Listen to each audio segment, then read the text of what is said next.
edge in league MVP. So we asked you to weigh in at home. Who's better or the best in their sport, Brady or LeBron? And 56% said Tom Brady.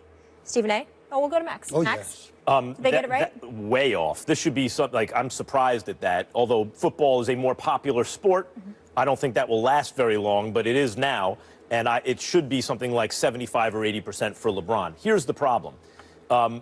When you normalize for the sport, in other words, if you say, how is Brady versus the quarterbacks in history against how is LeBron versus the players in history in the NBA, Brady, you might say, ranks higher on that list than LeBron. But there's no such thing as a football player who has the same sway on the outcome of a game, even a great quarterback, as a basketball player. There's no football player that could ever affect the outcome of a game, a season, a championship, the way Michael Jordan could or LeBron James could, which is one of the reasons there's never been a Michael Jordan of football. I mean, the closest thing you'd say is Jim Brown, maybe once upon a time, Johnny Unitas, but there never really has been. You could say the Michael Jordan of a position, Jerry Rice, but who's been the Michael Jordan of football? No one really. Now, there's a simple way to see the impact they actually have on their team. You bristle when I bring up, Molly, when I bring up Bill Belichick, who's always been clearly more important to the success than Tom Brady, though Brady gives you a premium even over Belichick's over other quarterbacks. Let's see, what is the career record of the teams that they've played on when they've played and when they haven't played, right? Isn't that the perfect way to see their value? Yep. With Brady, 183 and 53, that's a 78% winning percentage. Without Brady, 13 and 7, 65%. In other words, they're better with Brady than without him, but they're still winning almost twice as much as they're losing over... You're talking about like Matt Castle when they didn't make it to the playoffs. Sure, So but they're 13 and... That's just regular season, They are right? 13 and 7 overall when Brady is not playing. They win almost twice as much as they lose. Brady elevates that because he's the greatest ever, right? LeBron James, 695, 339 for a 67% winning percentage.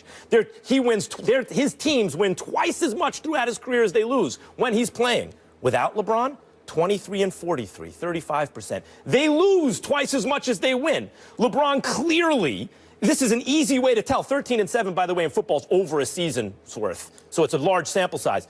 LeBron's influence on the outcome of games is twice as great as Brady's. So no, Brady is not more important to his teams and not the greater the greater influencer. Despite the fact that you're incredibly happy, you've got a beautiful family, beautiful wife, beautiful kids, and everything like that, I now know why, you know, you don't always look as happy as you truly are. It's because you're such a thinker. You go so deep. You go so deep, Max Kellerman. You make things far more complicated than they are. It's very simple. Tom Brady knows how to throw a football. Yeah. LeBron James knows how to do practically everything else. It's really that simple. Tom Brady's not 6'8", 240. He's not a locomotive coming at you. He can't, he can't skywalk, for crying out loud. He can't leap tall buildings with a single bound, per se. He can't do all of those things. He can throw a football. He's very exceptional at it. Congratulations to him, the best arguably to have ever done it. After what I saw Sunday, I'm willing to concede he's the best ever as a quarterback. But as an athlete, in terms of just the bevy of things LeBron that, too? of course I'm going with LeBron. Specialized skill. I'm just saying, the NFL, you have specialized skill. NBA, you got to do everything. NBA, you got to do everything. And LeBron, when you talk about an athlete, Brady is not on that level. No.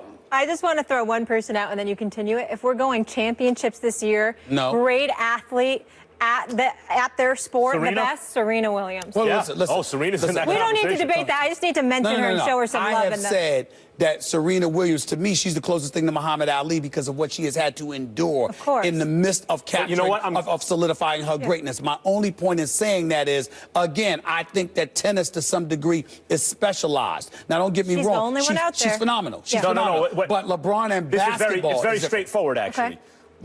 Brady plays with the most teammates. Therefore, he has the least sway on the outcome of the game. LeBron plays with fewer teammates, so he has more sway on the outcome of the game. Serena plays by herself, so she has the most sway on the outcome of the game. The individual sports, the fewer teammates you play with, the less you're dependent on them, and she's not dependent on anyone other than herself. But here's another thought experiment to try.